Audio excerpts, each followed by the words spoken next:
ሰሞኑን በግል ጉዳይ ስለ ቁጠባ ህብረት ስራ ማህበራት እያወራሁ ነበረ።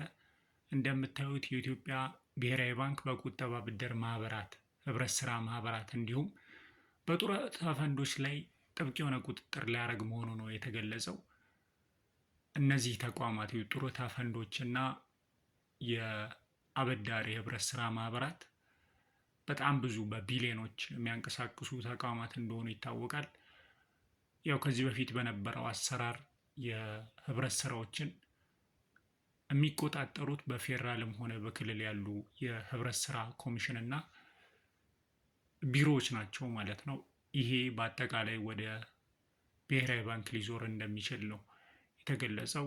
የጡረታ ፈንዶችንም ብሔራዊ ባንክ ሊቆጣጠራቸው እንደሆነ ነው ዜናው የሚገልጸው እና ይሄ አዲስ ነገር ሊሆን ይችላል። በብሔራዊ ባንክ አዳዲስ ሪፎርሞች እያደረገ መሆኑ ይታወቃል እና ይሄኛው አዲሱ አካሄድ ነው ሊሆን የሚችለው። እንዴት አያችሁት? ይሄኛው ሴክተር ላይ ኮኦፕሬቲቭ ሴክተር ላይ ብሔራዊ ባንክ መግባቱን በምን መልኩት ነው የምትመለከቱት?